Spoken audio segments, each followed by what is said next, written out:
Bismillahirrahmanirrahim. Dear students, Assalamu alaikum. How are you? Hoping all of you are safe and sound. Well, let us start our today's lecture. In our previous lecture, we were practicing tenses and we were just talking about the unseen translation paragraph, which is the part of your question paper in FSC part 2. तो आपको बेटे last जो आपके 2-3 lectures हुए हैं उसमें translation के हवाले से ही बात हुई थी। और बात यह है कि अक्सर बच्चों को देखिए 9th और 10th में आपने बहुत डिटेल बहुत अच्छे तरीके से टेंसेस किए हैं विद एक्टिव पैसिव और बेशुमार एक्सरसाइजेस भी आपने सॉल्व की, लेकिन चीज़ें बाज़ दफ़ा स्लिप हो जाती हैं जहन से और उसको रिवाइज़ करने से चीज़ें फिर जो है वो जहन में आ जाती हैं। इसलिए क्योंकि मैंने देखा है कि अक्सर बच्चे जब ट्रांसलेशन करते हैं तो रिलक्टेंट रहते हैं और टेंसेस के लिए वो ज़ोर देते हैं कि एक दफ़ा फिर इसको गो थ्रू करवा दिया जाए, रिवाइज़ करवा दिया जाए। तो टेंसेस आपको रिवाइज़ करवाए जा रहे हैं और मैंने आपको ये बताया था कि आपकी जो 3 टाइप्स टेंसेस की है वो कौन कौन सी हैं, प्रेजेंट, पास्ट और फ्यूचर। और इनको मज़ीद सब टेंसेस में डिवाइड किया गया किस तरह से, प्रेजेंट, पास्ट और फ्यूचर के फर्दर हम देखते हैं इंडेफिनिट टेंस है, कॉन्टिन्यूअस टेंस है, परफेक्ट टेंस है और परफेक्ट कॉन्टिन्यूअस टेंस है। तो बेटे इन टेंसेस के भी आगे से फर्दर एक्टिव वॉइस भी हैं और पैसिव वॉइस भी हैं और आपने जब ट्रांसलेशन पैराग्राफ करना है तो आपने लाजमी तौर पे इस पर तवज्जो रखनी है कि ये सेंटेंस उर्दू वाला ये एक्टिव वॉइस है या पैसिव वॉइस है।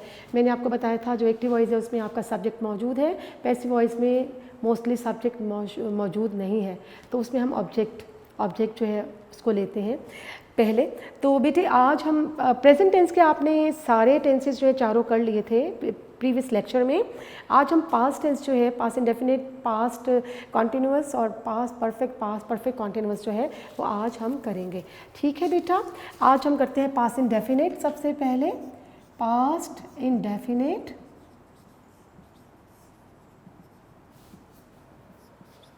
और इसका एक्टिव वॉइस करेंगे आप आज, एक्टिव वॉइस।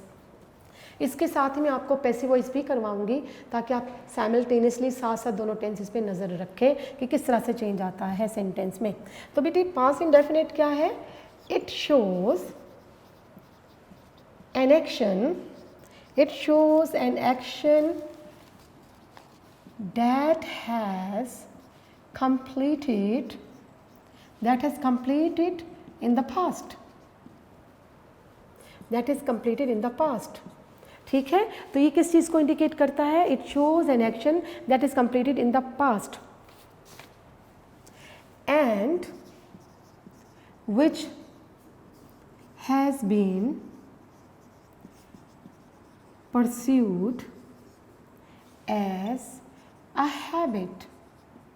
ठीक है जनाब, ऐसा एक्शन जो कि पास में हो चुका है और which has been pursued as a habit, और हैबिट के तौर पर भी इसको लिया जाता है। जैसे हम यूज टू इस्तेमाल करते हैं किसी पास्ट हैबिट को इंडिकेट करने के लिए यूज टू इस्तेमाल करते हैं।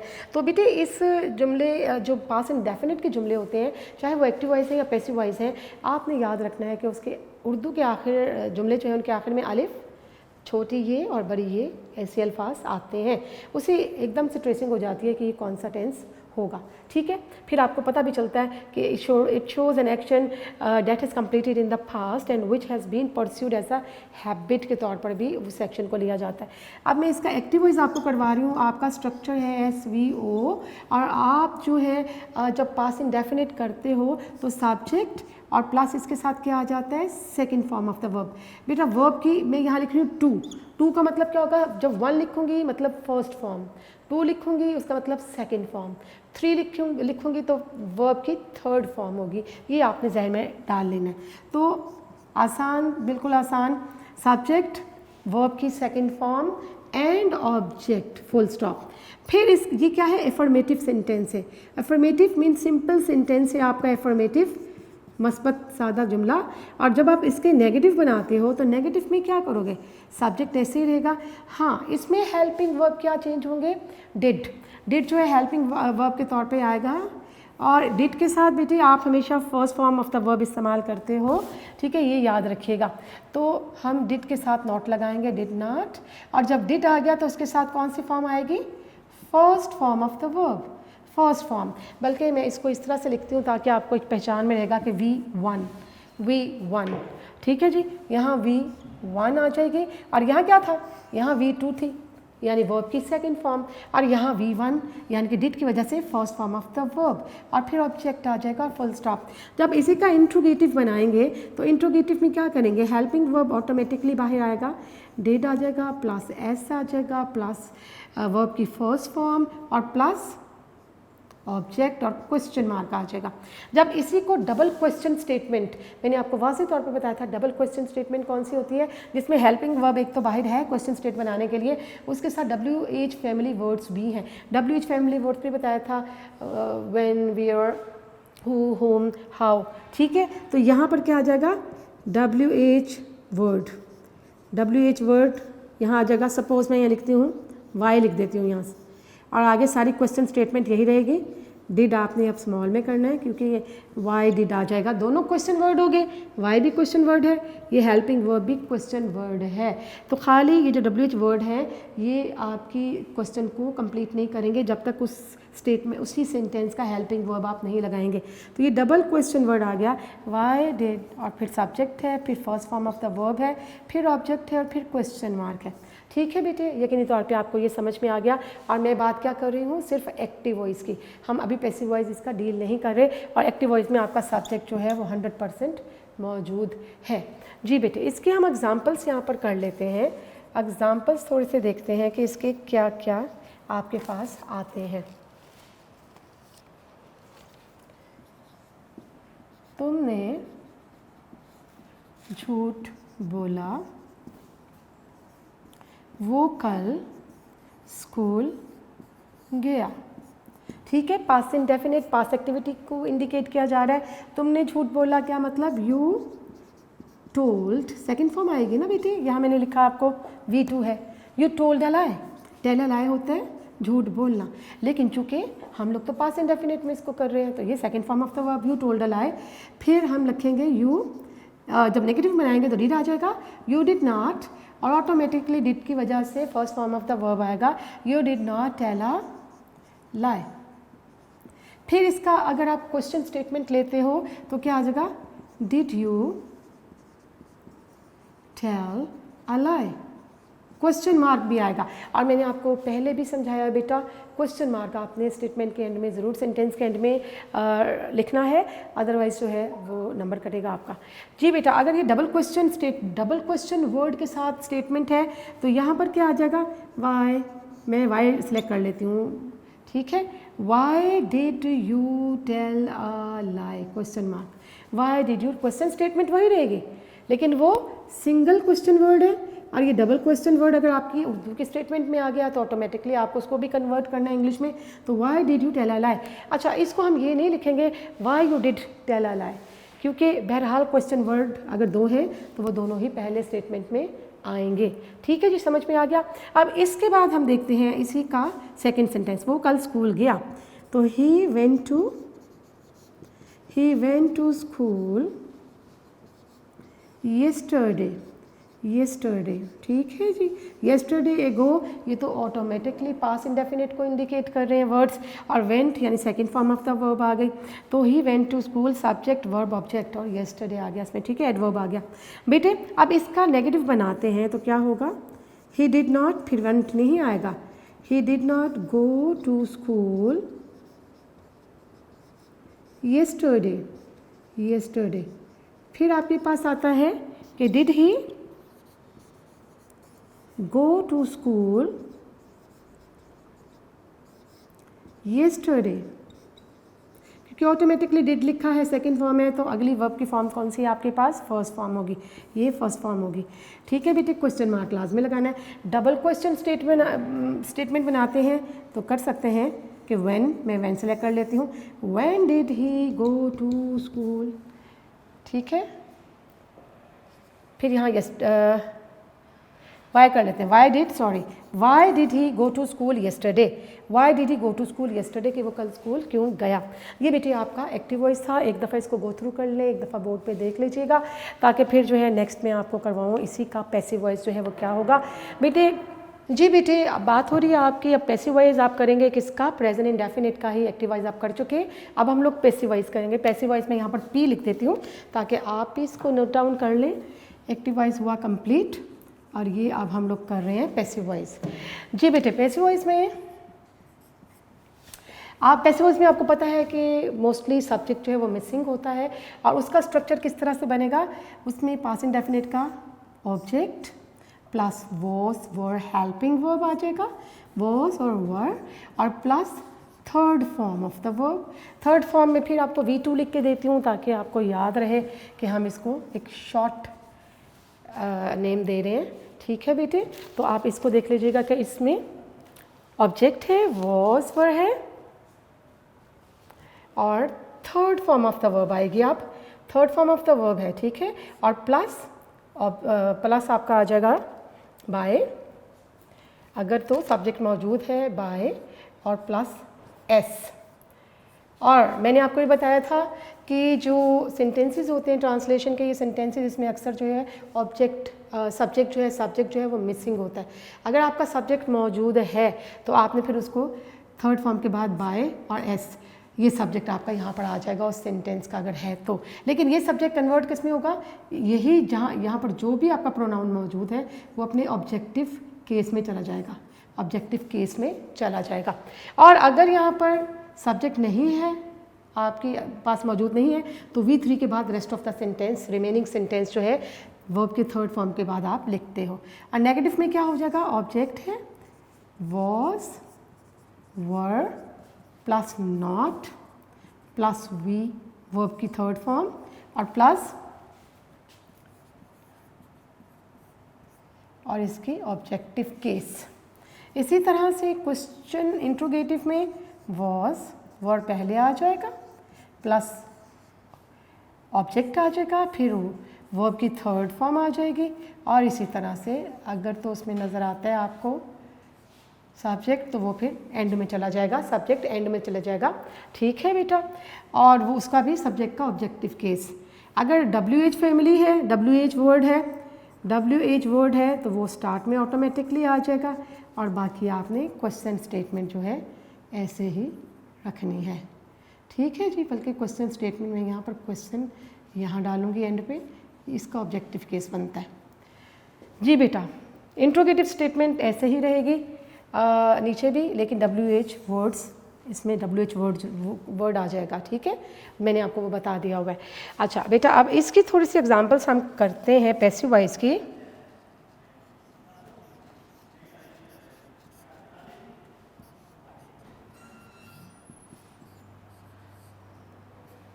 जी बेटा, यह आपकी स्टेटमेंट है, चोरों को गिरफ्तार किया गया और इसका सब्जेक्ट मिसिंग है, सब्जेक्ट मौजूद नहीं है। हमें नहीं पता चल रहा कि किसने चोरों को गिरफ्तार किया है, ऑटोमेटिकली ये पैसिव वॉइस है। ठीक है ना, चोरों को गिरफ्तार किया गया। आगे देखें, सारी, अब इसको इंग्लिश में कन्वर्ट करते हैं, सारी सड़कें मुरम्मत की गई, सारी सड़कें मुरम्मत की गई। फिर एक और लिख देते हैं, नारे लगाए गए। एक छोटी सी चीज़ देखें, देखो अलिफ, ये इस तरह के वर्ड इसके एंड में आ रहे होते हैं, की गई। जी बेटा, आप देखें, चोरों को गिरफ्तार किया गया तो ऑब्जेक्ट इसमें क्या है, थीव्स, द थीव्स, और क्योंकि प्लूरल नाउन है तो थीव्स के साथ हेल्पिंग वर्ब क्या आएगा, द थीव्स वर, और फिर हमें बताया जा रहा है V3 है, यानी वर्ब की third form, the thieves were arrested. इसको बेटा हम अगर नेगेटिव में लेके जाते हैं तो क्या बन जाएगा, the thieves were not arrested. जब इंट्रोगेटिव में लेके जाएंगे तो ऑटोमेटिकली हेल्पिंग वर्ब बाहर आ जाएगा। तो क्या करेंगे, क्योंकि थीव्स प्लूरल नाउन है तो वर द थीव्स अरेस्टेड। ठीक हो क्या बेटे। अब इसी का क्वेश्चन स्टेटमेंट बनाते हैं, तो double question statement, single question statement क्या होगी, वर द थीव्स अरेस्टेड, और अगर उसमें डबल क्वेश्चन स्टेटमेंट है, WH वर्ड भी है, तो क्या करेंगे, मैं यहाँ आपको लिख देती हूँ ताकि आपको याद रह जाए। The thieves were arrested, the thieves were not arrested. फिर आपके पास आता है वर द थीव्स,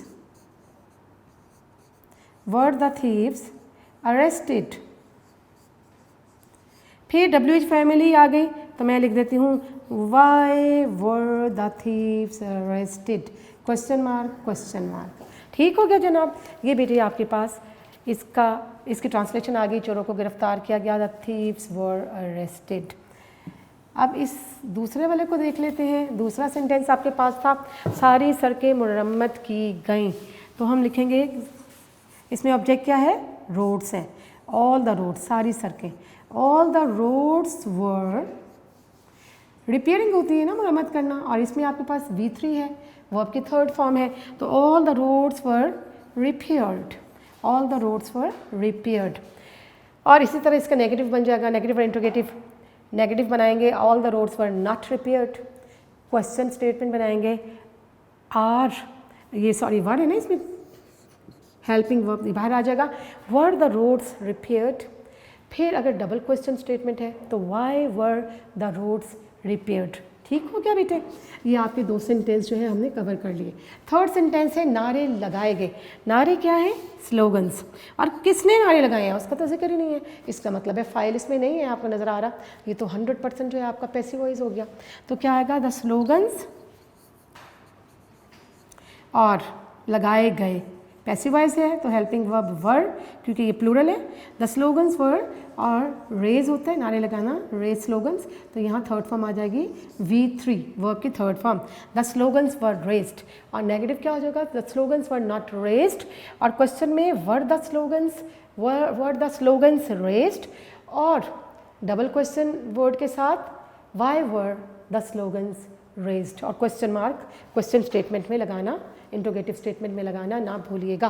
ठीक है बेटे, ये आपका कौन सा टेंस मुकम्मल हो गया, ये आपने कर लिया past indefinite with active and passive.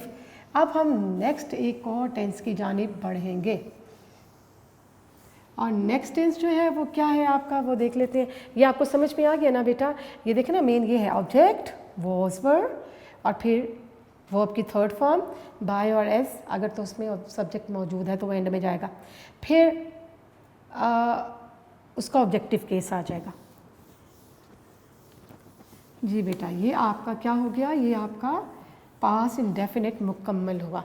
अब इसके बाद नेक्स्ट वाला हम देखते हैं। नेक्स्ट आपका टेंस आ गया past continuous.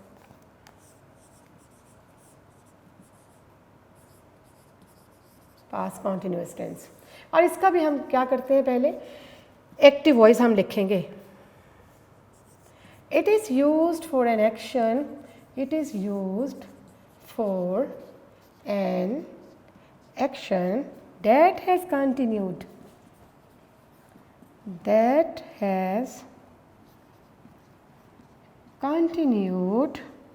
in the past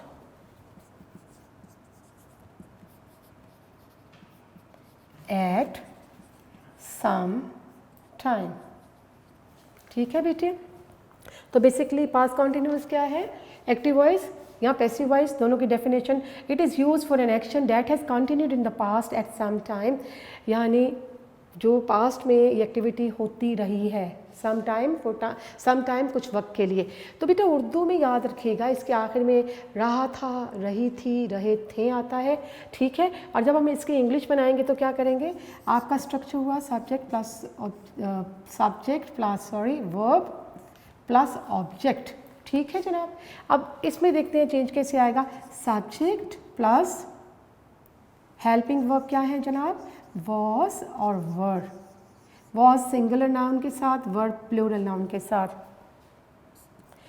V1 यानी first form of the verb, फिर उसके बाद आ जाएगा ऑब्जेक्ट आ जाएगा। ठीक है बेटे, जब इसी को हम नेगेटिव बनाएंगे, सब्जेक्ट प्लस वॉज वर, और वॉज वर के फ़ौरन बाद नॉट आ जाएगा, उसके बाद फिर वर्ब की फर्स्ट फॉर्म और ING। यस, इसमें एक चीज़ मिसिंग है, फर्स्ट फॉर्म के बाद ING, फिर ऑब्जेक्ट है। अब यहाँ भी देखें, सब्जेक्ट वॉज वर, ये सिंपल सेंटेंस, ये negative sentence. She was subject was were not, verb की first form plus ING plus object, full stop. Interrogative बनाना है तो वॉज वर पहले आ गया, was were plus subject plus first form of the verb plus ING plus object और question mark. जी बेटा, डबल क्वेश्चन स्टेटमेंट में क्या आएगा, सिर्फ यहाँ पर WH वर्ड आ जाएगा, WH वर्ड आ जाएगा, बाकी सारा जुमला एज इट इज़ इंट्रोगेटिव का जैसे बना हुआ है वो रहेगा। इस चीज़ को आप समझ गए होंगे बेटे। इसकी थोड़ी सी जो है ना हम लोग लिख लेते हैं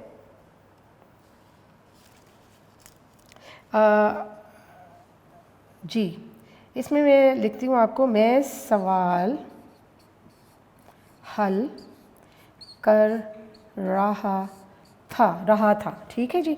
एक और सेंटेंस लिखते हैं,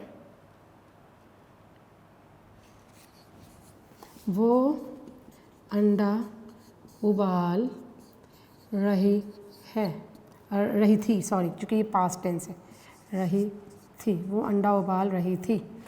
जी बेटा, एक और कर लेते हैं, हम मज़े उड़ा रहे थे, हम मज़े उड़ा रहे थे आ गया सबके एंड में।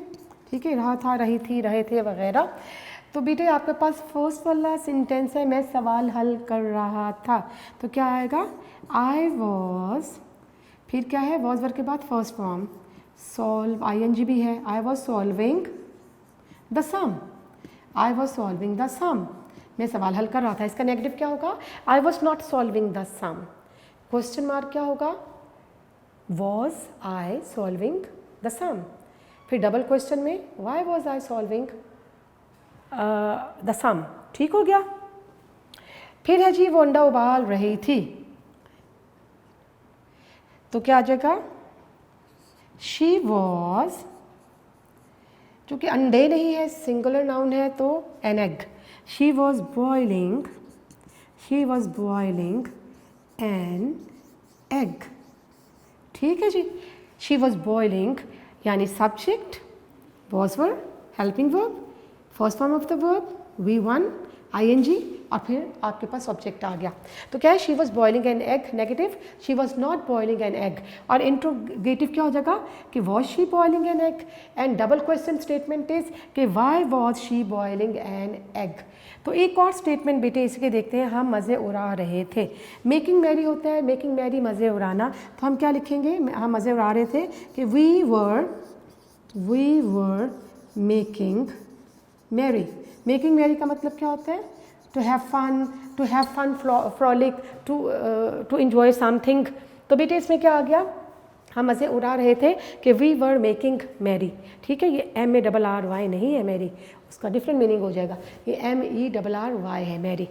तो वी वर मेकिंग मैरी, अगर हम इसी का नेगेटिव लेते हैं तो क्या होगा, we were not making merry, interrogative, were we making merry, double question statement, why were we making merry. ठीक है बेटा, अब आपको यकीनी तौर पर ये ऐसी एक स्टेटमेंट को लेकर उसको नेगेटिव में कन्वर्ट करना, फिर उसका इंट्रोगेटिव बनाना, और डबल क्वेश्चन स्टेटमेंट के साथ उसका इंट्रोगेटिव बनाना जो है वो यकीनी तौर पर आपको समझ में आ गया होगा। जी बेटे, नेक्स्ट जो है वो हम देख लेते हैं, ये आपका कौन सा वाला टेंस था, ये आपका पास्ट कॉन्टिन्यूअस टेंस है और उसका आप एक्टिव वॉइस कर रहे हैं। इसी का हम लोग अब पैसिव वॉइस करेंगे बेटे। मैं इसको अरेज कर देती हूँ, इसकी डेफिनेशन अपनी जगह ऐसे ही रहेगी इसका, लेकिन हम अब पैसिव वॉइस कर लेते हैं। इसके पैसिव वॉइस में बेटे देखें, और यहाँ पर एक्टिव वॉइस जो है इसको ख़त्म करके यहाँ P लिख देती हूँ ताकि आपको समझ में आ जाए पैसिव वॉइस। अब क्या है बेटा, पैसिव वॉइस में यहाँ 100% आपका जो है आपने ऑब्जेक्ट से, क्योंकि ऐसे जुमलों में क्या होता है, अक्सर सब्जेक्ट जो है वो मिसिंग होता है, तो ऑब्जेक्ट प्लस वॉज वर्ब, फिर हेल्पिंग वर्ब लगेंगे इसके, वॉज वर्ब। अब इसके हेल्पिंग वर्ब 2 हो जाएंगे, यानी बीइंग भी आएगा। ठीक है जी, और अब फॉर्म ऑफ द वर्ब कौन सी होगी, वर्ब की फॉर्म कौन सी है, थर्ड। ठीक है जी, ये हो गया। इसके बाद आपने क्या लिखना है, इसके बाद ऑटोमेटिकली आपने बाय और एस, अगर तो इसमें वाई, और इसका ऑब्जेक्टिव केस, ये आपको बारहा बताया जा रहा है कि अगर तो आपका उसमें सब्जेक्ट मौजूद है जुमले में, तो वो सब्जेक्ट जो है यहाँ पर आएगा और उसका ऑब्जेक्टिव केस लगेगा। अगर तो आप उसमें नहीं है सब्जेक्ट, तो automatically object, was verb, being, V3 verb की थर्ड फॉर्म और रेस्ट ऑफ द सेंटेंस आ जाएगा। जब इसी का नेगेटिव बनाएंगे तो आप क्या करेंगे, ये वॉज और वर के यही स्टेटमेंट रहेगी, यही फॉर्मूला रहेगा। वॉज और वर के फ़ौरन बाद नॉट आ जाएगा, फिर आपके पास बीइंग आ जाएगा, फिर आपके पास वर्ब की थर्ड फॉर्म, और इसी तरह से बाय और एस का ऑब्जेक्टिव केस। फिर आप इसका इंट्रोगेटिव बनाते हो, तो इंट्रोगेटिव में ये देखिए आपका सिंपल सेंटेंस था, ये आपका नेगेटिव सेंटेंस था, ये आपका इंट्रोगेटिव है। इंट्रोगेटिव में क्या है, वॉज वर ऑटोमेटिकली आप स्टार्ट में ले आओगे, उसके बाद ऑब्जेक्ट है आपके पास, उसके बाद बीइंग है, यानी दोनों हेल्पिंग वर्ब अलग हुए, दरमियान में ऑब्जेक्ट आ गया। वॉज वर और बीइंग दो हेल्पिंग वर्ब इसमें मौजूद है, बीइंग है, और उसके बाद क्या है, वर्ब की थर्ड फॉर्म है, फिर बाय प्लस एस और इसकी कौन सी ऑब्जेक्टिव केस। ठीक हो गया। अगर सब्जेक्ट नहीं है तो फिर यहाँ जुमले में क्या होगा, V3 के बाद वर्ब की थर्ड फॉर्म के बाद रेस्ट ऑफ द सेंटेंस। बेटे डबल क्वेश्चन बनाएंगे तो इससे पहले वो डबल क्वेश्चन वर्ड जो है वो आ जाएगा, किससे, वॉज वर्ड से पहले। समझ में आ गई बेटे आपको बात। अब इसके थोड़े से जुमले जो हैं वो मैं लिख के देती हूँ आपको जी। नए स्कूल खोले जा रहे थे, नए स्कूल खोले जा रहे थे, बच्चे को स्कूल नहीं भेजा जा रहा था। दो स्टेटमेंट मैंने आपको दिए हैं। नए स्कूल खोले जा रहे थे, कौन खोल रहा है, इसके अंदर तो सब्जेक्ट है ही नहीं, तो ये तो 100% पैसिव वॉइस आपके पास आ गया। इसके अकॉर्डिंग हम करते हैं इसको सॉल्व। ऑब्जेक्ट क्या है, the new schools, the new schools, नए स्कूल खोले जा रहे थे, द न्यू स्कूल्स, और चूँकि ज़्यादा थे, ज़्यादा है, प्लूरल नाउन है, तो क्या आएगा, द न्यू स्कूल्स वर, और दो हेल्पिंग वर्ब है इसमें, वर बीइंग ओपनड। स्टैब्लिश्ड भी हो सकता है, स्टैब्लिश होता है कायम करना, खोलना, ओपनड होगा। The new schools were being opened. समझ में आ गया। यहाँ हेल्पिंग वर्ब आपके पास, चूँकि ये पैसिव वॉइस है और इसमें आपका ऑब्जेक्ट मौजूद है पहले, तो ये पैसिव वॉइस हुआ, और लिहाजा इसको बेटे आपने दो आपके हेल्पिंग वर्ब वर और बीइंग आ गया, और V3 क्या कहता है कि इसमें वर्ब की थर्ड फॉर्म अपने साथ लेता हूँ, तो आप इसको ट्रांसलेट करेंगे, नए स्कूल खोले जा रहे थे, तो the new schools were being opened, और फिर है बच्चे को स्कूल नहीं भेजा जा रहा था। अच्छा, ये इसका पहले नेगेटिव बना देती हूँ मैं आपको the new schools were being opened, और नेगेटिव बनाएंगे तो दोनों हेल्पिंग वर्ब के दरमियान में नॉट आएगा। The new schools were not being opened. इसी तरह से इंट्रोगेटिव बनाएंगे तो वर पहले आ जाएगा, वर फिर आपका ऑब्जेक्ट द न्यू स्कूल्स आएंगे, और न्यू स्कूल्स के फ़ौरन बाद, जैसे मैंने आपको यहाँ बताया इंट्रोगेटिव में कि आपने क्या करना था, इंट्रोगेटिव में आपने देखिए वॉज वर पहले आ गया, फिर इसके बाद ऑब्जेक्ट आ गया, फिर बीइंग लगाना है, तो were the new schools being, और इसमें थर्ड फॉर्म आती है। अच्छा, ये भी याद रखने वाली बात है कि हर पैसिव में थर्ड फॉर्म होती है, हर पैसिव वॉइस में थर्ड फॉर्म इस्तेमाल होती है। ये इस तरह से आपने सॉल्व करना है। फिर बच्चे को स्कूल नहीं भेजा जा रहा था, किसके ज़रिए, कौन उसे नहीं भेज रहा है, उसका जिक्र नहीं किया, तो लिहाजा ये आपका पैसिव वॉइस है। तो बच्चे को स्कूल नहीं भेजा जा रहा था, the child was not being sent to school। ठीक है जी, समझ में आ गया। The child was not being sent to school. बेटे मैं आपको हर टेंस का एक्टिव पैसिव इसलिए साथ साथ करवाती हूँ ताकि आपको कन्फ्यूजन ना हो कि अब मैं सारे प्रेजेंट अगर आपको एक्टिव वॉइस करवा देती हूँ उसके बाद पैसिव वॉइस को टच करते तो फिर आप नए सिरे से चीज़ों में जो है ना वो चीज़ों को मिक्स कर देते। अब ये हर टेंस का एक्टिव देख लिया, उसका फॉर्मूला देख लिया आपने, पैसिव देख लिया जिसमें आपके पास ऑब्जेक्ट है, उसके साथ कैसे सॉल्व होंगे, उसमें फॉर्मूला चेंज हो जाएगा, स्ट्रक्चर चेंज हो जाएगा। तो बेटी उसके साथ में थोड़ी थोड़ी एक दो मिसालें भी आपको दे रही हूँ ताकि ये आपकी याददाश्त में रहे। तो इसमें क्या है हमारे पास पास्ट कंटिन्यूस में object was were being, verb की थर्ड फॉर्म, फिर बाय और एस किस सूरत में, अगर उसमें सब्जेक्ट है, कहीं सब्जेक्ट नहीं है जो मोस्टली नहीं होता, तो फिर आपने क्या करना है, V3 के बाद रेस्ट ऑफ सेंटेंस जो भी आपका सेंटेंस की बाकी चीज़ें हैं, एडवर्ब्स हैं, वो आपने इसमें लगा लेने हैं। ठीक है बेटे, इसको मैं रेस कर रही हूँ। ये आपका कौन सा टेंस था, ये आपका पास्ट कॉन्टिन्यूअस टेंस था और उसका आपने पैसिव वॉइस कर लिया। आप इसका एक्टिव वॉइस पहले ही कर चुके हैं, पैसिव वॉइस भी मैंने आपको इसका करवा दिया है। अब हम एक नए टेंस की तरफ आते हैं, पास्ट में ही। आज पास्ट के चारों जो सब टेंसेस हैं उनको हम पास्ट के ही जितने भी सब टेंसेस हैं उनको आज हम इंशाल्लाह करने की कोशिश करेंगे। तो बेटे आपके पास अब नेक्स्ट वाला क्या आएगा, past perfect tense. Past perfect tense, और पास्ट परफेक्ट टेंस जो है ना बेटे, इसका हम क्या करेंगे, अभी एक्टिव वॉइस करेंगे, एक्टिव वॉइस करेंगे। इसको लिख लीजिए, it shows an action, it shows an action that completed in the past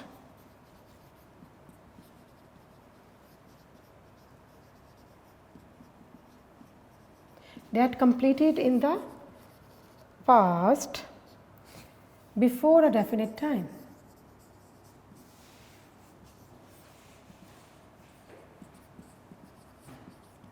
यानी पास्ट परफेक्ट क्या था बेटा, एक ऐसा action, N action that completed in the past before a definite time, यानी टाइम से पहले पास्ट में वो काम हो चुका था। तो उर्दू के वर्ड्स के आखिर में चुका था, चुकी थी, चुके थे, गया था, लिया था, दिया था, ये सारे एक तरह के वर्ड्स हैं, एक ही तरह की कैटेगरी में ये वर्ड्स आ जाते हैं उर्दू में। ठीक है बेटे, इसको अब हम देखते हैं, इसके एक्टिव वॉइस को हम किस तरह से करेंगे।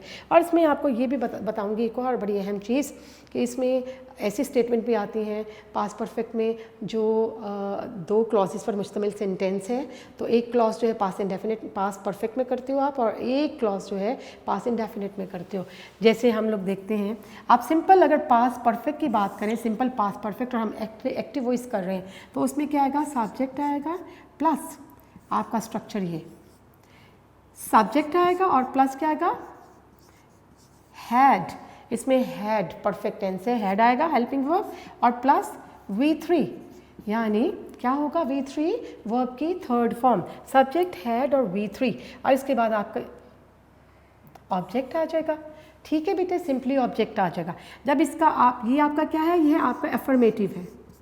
ठीक है, जब आप इसका नेगेटिव बनाएंगे तो ऑटोमेटिकली सब्जेक्ट और इसके बाद हैड, फिर प्लस नॉट, फिर प्लस V3 मीन वर्ब की थर्ड फॉर्म, और ऑब्जेक्ट और फुल स्टॉप आ जाएगा। इसी का आप इंट्रोगेटिव बनाते हो तो सब्जेक्ट पहले नहीं आएगा। इंट्रोगेटिव में क्या करते हैं आप, हेल्पिंग वर्ब पहले आ गया, सब्जेक्ट आ गया, और इसके बाद वर्ब की थर्ड फॉर्म आ गई, ऑब्जेक्ट आ गया, क्वेश्चन मार्क आ गया। जब डबल क्वेश्चन स्टेटमेंट बनाते हो, डबल क्वेश्चन स्टेटमेंट, फिर क्या करना है कि WH वर्ड शुरू में आ जाएगा, बाकी जैसे आपने इंट्रोगेटिव किया है ऊपर, वैसे ही interrogative statement as it is ऐसे ही करना है। तो बेटे इसकी थोड़ी सी एग्जांपल्स जो है ना, इसके थोड़ी सी हम एग्जांपल कर लेते हैं, फिर आगे बढ़ते हैं। एग्जांपल्स, ताकि आपको थोड़ा सा आइडिया हो जाए कि इसके क्या सेंटेंस होंगे।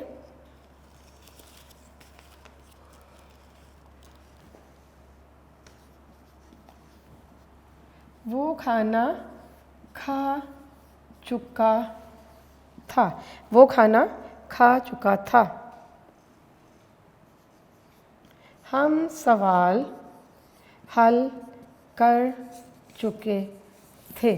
तो बेटे आपके पास दो मैंने यहाँ पर सेंटेंस लिखे हैं उर्दू में। वो खाना खा चुका था पास्ट परफेक्ट टेंस, वो यानी कि सब्जेक्ट मौजूद है, ये एक्टिव वॉइस है परफेक्ट टेंस का। हम सवाल हल कर चुके थे, हम इसमें सब्जेक्ट मौजूद है कि हमने ये काम किया है। चुके थे वो बता रहा है आपको कि मैं पास्ट परफेक्ट टेंस हूँ। तो इसकी इंग्लिश क्या होगी, वो खाना खा चुका था, ही हैड टेकन मील। ये भी हो सकता है, he had eaten food, he had taken meal। तो नेगेटिव क्या होगा, he had not taken meal, और इंट्रोगेटिव क्या होगा, had he taken meal। Automatically question word बाहर आ जाएगा। फिर डबल क्वेश्चन स्टेटमेंट में क्या होगा, why had तो बाहर है ही क्वेश्चन वर्ड, वाई भी आ जाएगा, डबल क्वेश्चन वर्ड्स हैं, तो वाई हैड ही टेकन मील। समझ में आ गया बेटा। आगे है हम सवाल हल कर चुके थे, क्या आएगा, वी सब्जेक्ट है, हैड इसमें हेल्पिंग वर्ब है, और वी कौन सी आएगी वर्ब की फॉर्म, थर्ड वाली। तो वी हैड, क्या है, हम सवाल हल कर चुके थे, we had solved the sums, we had solved the sums. ये कौन सा सेंटेंस हुआ, अफर्मेटिव हुआ। इसको नेगेटिव बनाएंगे आप तो he had not solved the sums. फिर है question statement, had we had not solve the sum, negative, interrogative, had we solve the sums, interrogative है। फिर डबल क्वेश्चन स्टेटमेंट जो इंट्रोगेटिव है, why had we solved the sums. ठीक है जनाब, practice के बाद आप इसको आसानी से हर सेंटेंस को उसके नेगेटिव, उसके इंट्रोगेटिव और डबल क्वेश्चन वर्ड के साथ स्टेटमेंट को लेकर चल सकते हो। ठीक है जनाब, तो ये आपका हुआ पास्ट परफेक्ट टेंस, और ये सिंपल पास्ट परफेक्ट टेंस है। पास्ट परफेक्ट टेंस में मैं आप मिटा रही हूँ यहाँ से। पास्ट परफेक्ट टेंस में एक और मज़े की चीज़ जो आपके साथ डिस्कस हुई थी वो ये थी कि बाज़ दफ़ा आपके पास जो स्टेटमेंट उर्दू की आती है पास्ट परफेक्ट की, उसमें दो क्लॉजेज होती हैं, दो एक्टिविटीज़ आपको नज़र आ रही हैं साइमल्टेनियसली। तो उस सूरत में आप क्या करते हो कि उस सेंटेंस का एक हिस्सा पास्ट परफेक्ट में करोगे और एक हिस्सा पास्ट इंडेफिनिट में करोगे। ठीक है जी, प्रिंसिपल क्लॉज आपकी रहेगी पास्ट परफेक्ट ही। यानी आप देखें, जब हम इसका मैं अभी सिर्फ एक्टिव वॉइस की बात कर रही हूँ, हम पैसिव वॉइस की तरफ नहीं गए हैं। तो इसकी एक्टिव वॉइस में आपने सब्जेक्ट लिखा था और इसके बाद हमारे पास क्या आया था, अभी आपने लिखा सब्जेक्ट के बाद हैड हेल्पिंग वर्ब, V3 क्या है जनाब, ये आपकी वर्ब की थर्ड फॉर्म है और ऑब्जेक्ट आ गया। इसके बाद आपकी जो सेकंड स्टेटमेंट है वो इसी के अंदर जो सेकंड हिस्सा है क्लॉज है वो बिफोर या व्हेन, ये कंजंक्शन के साथ आप इन कंजंक्शंस को यूज़ करते हुए इन क्लॉजेस को मिलाते हैं। ठीक है ना, तो ये हिस्सा क्या आपका बन गया, सब्जेक्ट हैड, V3 वर्ब की थर्ड फॉर्म और ऑब्जेक्ट, ये हिस्सा बन गया पास्ट परफेक्ट। ये आपने फर्स्ट ईयर में भी किया हुआ है, आपकी करेक्शन ऑफ वर्ब्स में आपको करवाया गया था तफसीली तौर पर। तो ये पास्ट परफेक्ट बन गया, और जब बिफोर और व्हेन के साथ इसको कंजक्ट करना है, दूसरी क्लॉज के साथ उसी सेंटेंस को कंप्लीट करना है, तो यहाँ पर आपने क्या लिखना है, यहाँ पर आप V2 क्या होगा, second form of the verb, और फिर इसके बाद सब्जेक्ट आ जाएगा यहाँ पर, और सब्जेक्ट यहाँ पर 2 लिख दिया इसलिए मैंने कि वो सब्जेक्ट नंबर 2 होगा, वो उस क्लॉज को आप सॉल्व कर रहे हो वहाँ का सब्जेक्ट आ जाएगा। और यहाँ ये फर्स्ट क्लॉज है, वो सेकंड क्लॉज है, ये सेकंड क्लॉज है।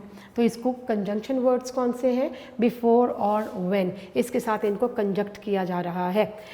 अच्छा, मैंने आपको बता दिया कि एक हिस्सा पास्ट परफेक्ट में होगा, तो बिफोर और व्हेन के बाद वाला हिस्सा क्या होगा, पास्ट इंडेफिनिट में, पास्ट इंडेफिनिट में इसको हम लोग लेकर चलेंगे। ठीक हो गया जी। और जब आप नेगेटिव बनाओगे इसका, जब आप इसका नेगेटिव बनाते हो तो क्या करते हो बेटा, आपने इसका नेगेटिव बनाने के दौरान आपने सब्जेक्ट प्लस हैड नॉट आ जाएगा, subject plus had plus not plus verb की थर्ड फॉर्म ऑब्जेक्ट, और बाकी जैसे आपने ऊपर अभी किया बिफोर और व्हेन इसके कंजंक्शन से, बिफोर और व्हेन इसके कंजंक्शन से, फिर इसके बाद वर्ब की सेकेंड फॉर्म और सब्जेक्ट 2। ये कौन सा हिस्सा होगा, पास्ट इंडेफिनिट का होगा। इसके भी मैं आपको एग्जांपल्स दूंगी, तो you would be having ability to solve these sentences rather easily. तो let's see what are the sentences. इसके हम सेंटेंसेस देख लेते हैं। वो अपने वालिद के आने से पहले घर पहुंच चुका था। वो अपने वालिद के आने से पहले घर पहुंच चुका था। दो चीज़ें नज़र आ रही हैं, वालिद के आने से पहले और घर पहुंच चुका था। तो प्रिंसिपल क्लॉज आपकी पास्ट परफेक्ट। हम क्या करेंगे, ही हैड रीच्ड होम, यानी ये प्रिंसिपल क्लॉज यहाँ आपको बताया मैंने पास्ट परफेक्ट है, तो ये पास्ट परफेक्ट के साथ प्रिंसिपल क्लॉज आपके आ गई कि ही हैड रीच्ड होम। और फिर इसके कंजंक्शन क्या होगा, आने से पहले, बिफोर। ठीक है जनाब। बिफोर।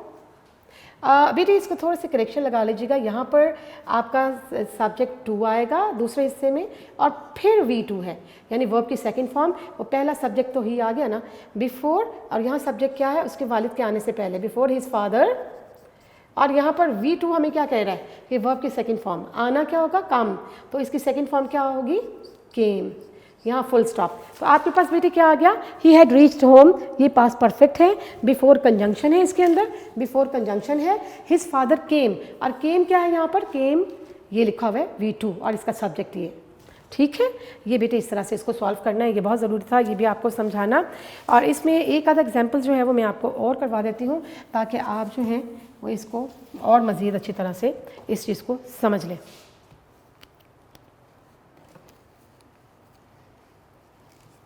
जब मैं वहाँ पहुँचा तो वो खाना खा चुके थे।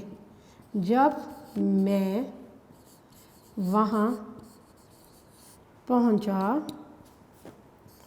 तो वो खाना खा चुके थे। जब मैं वहाँ पहुँचा तो वो खाना खा चुके थे। तो इसमें दो क्लॉजेज आपको नज़र आ रही हैं, जब मैं वहाँ पहुँचा, और दूसरी क्लॉज क्या है, और जब क्या है, व्हेन, ठीक है, कंजंक्शन आ गया हमारे पास। तो वो खाना खा चुके थे, तो आपके प्रिंसिपल क्लॉज है खाना खा चुके थे, तो वो they had taken meal when I, और व्हेन यहाँ पर वो खाना खा चुके थे, सब्जेक्ट है इसका, ये एक्टिव वॉइस है, सब्जेक्ट इसमें मौजूद है। They had taken meal when, जब मैं वहाँ पहुँचा, व्हेन आई रीच्ड देयर, ठीक है बेटा। तो यहाँ पर आपने ऑटोमेटिकली देखा ये हिस्सा पास्ट परफेक्ट लिखा हुआ है, ये पहला हिस्सा पास्ट परफेक्ट, और इसका सेकंड पार्ट जो है बिफोर और व्हेन के बाद वाला वो होगा V2 second form of the verb, और सब्जेक्ट टू क्यों लिखा है, क्योंकि सब्जेक्ट एक यहाँ पर भी है। तो लिहाजा बेटा ये किस में जाएगा, पास्ट इंडेफिनिट में। तो बिफोर आई सब्जेक्ट हुआ, रीच्ड क्या है, रीच्ड क्या है, रीच्ड वर्ब की सेकंड फॉर्म है, बिल्कुल सही, क्योंकि पास्ट इंडेफिनिट है, और देयर यहाँ पर एडवर्ब आ गया। ठीक है बेटा, होपफुली आपको ये समझ में आ गया होगा। आज के लिए इतना ही काम जो है उसको लेके चलते हैं, और फिर इंशाल्लाह नेक्स्ट जो लेक्चर है उसमें इन चीज़ों को हम लोग कंप्लीट करेंगे। आपने अभी किया पास्ट परफेक्ट टेंस किया, उसका एक्टिव वॉइस किया है पास्ट परफेक्ट टेंस का। पास्ट परफेक्ट टेंस का जो पैसिव वॉइस है वो मैं आपको नेक्स्ट लेक्चर में करवाऊंगी, ताकि पास्ट के, मेरी कोशिश ये कि पास्ट वाले सारे जो सब टेंसेज हैं उनको हम कंप्लीट कर लें, फिर हम फ्यूचर की जानिब बढ़ेंगे, पहले इनको अच्छी तरह से समझने के बाद। Beta, thank you very much, and keep on practicing and revising your lesson. And at the same time, beta, as we are facing a pandemic, so I would like to say that take care of yourself and take care of the people who are in your surroundings, and try to stay at home and not to go outside unnecessarily, and keep distances. Thank you very much. Take care. Stay blessed. Allah Hafiz.